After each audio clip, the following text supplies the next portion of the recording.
May 14th, 1999. A legend is born. Roar. After nearly 11 million riders. On August 16th, 2015, the roar will be silenced.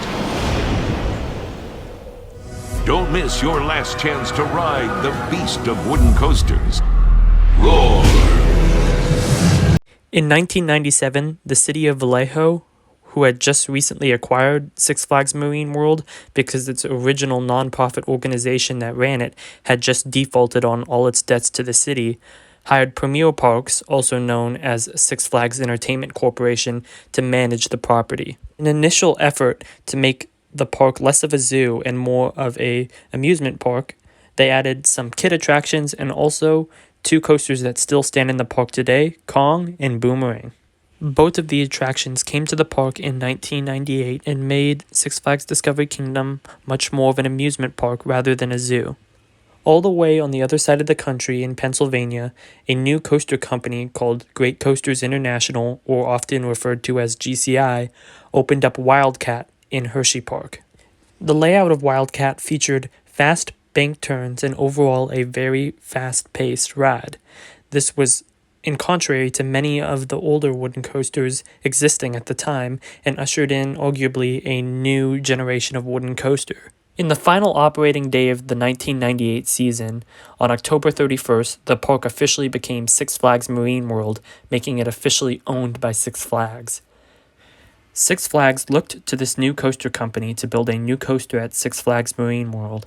In its first full operating season as an amusement park, on May 14th, 1999, Roar opened to the public.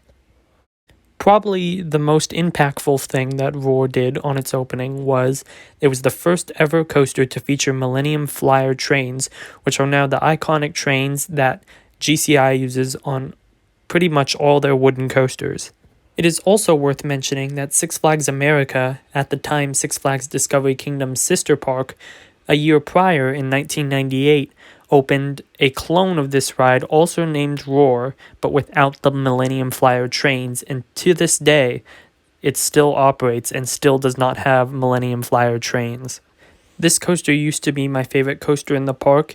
One time I got evacuated off of the ride. It was my first wooden coaster, and I used to ride it over and over again. But then, on July 16th, 2015, Discovery Kingdom announced that Roar would close on August 16th, 2015, which it eventually did. When Roar closed, all signs pointed to that it would be converted into a steel hybrid. And on September 3rd, 2015, Six Flags confirmed this by announcing that Roar would be converted into a steel coaster called the Joker.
The Joker officially opened to the public on May 29th, 2016. The coaster was now 100 feet tall, versus when it was Roar, it was only 94.6 feet tall. The length was actually decreased by 91 feet, going from 3,291 feet long to 3,200 feet long. The speed was increased by 3 miles per hour as it went from 50 miles per hour as Roar to 53 miles per hour to Joker. The biggest change in stats from Roar to Joker was its angle of descent. The angle of descent on Roar was only 45 degrees, a very gradual slope, while Joker's angle of descent was 78 degrees, 12 degrees away from vertical. Something interesting about Joker is that the initial animation of the ride that was given when it was first announced has very noticeable differences from the ride that was actually built. Starting with the pre-lift, the animation featured one bunny hop hill, a sharp right curve, and then a sharp left curve, followed by one more bunny hill before the lift hill. In contrary to this, the ride that was actually built had a bunch of twisted bunny hills and no flat, sharp curves. Another major difference between the animation and the actual ride was after the overbank turn in the middle of the ride, there was an extra airtime hill that got removed from the actual ride. This was probably due to it being too forceful, because when I saw that on the animation, I was surprised that they would build an airtime hill that forceful. And the final major difference between the animation and the actual ride is right before the finale 0G roll, there is a very large overbank turn. In the actual ride, this large overbank turn was replaced by a much more tame and small overbank turn. My theory is that the train couldn't clear this overbank turn as it's super big for an ending element, so I think that was just a mistake to make the overbank turn that big, and it was scaled down for the actual project.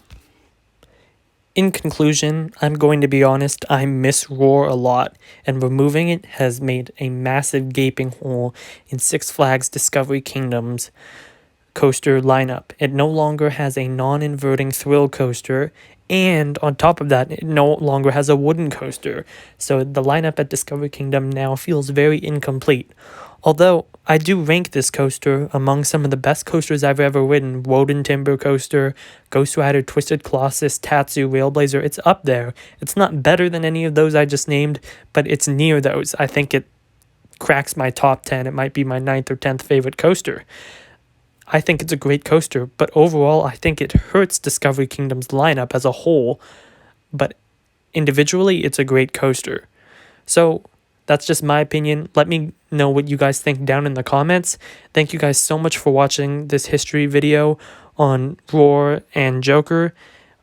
Make sure you leave a like. I would appreciate that a lot. I spent a lot of time researching on this video. Make sure to subscribe if you're new here, and ring the bell if you want to. I don't care about the bell, just subscribe. And also in the description, I left links to all the footage I used in this video. Be sure to check that out. And that being said, thank you so much for watching, and I'll see you in the next video.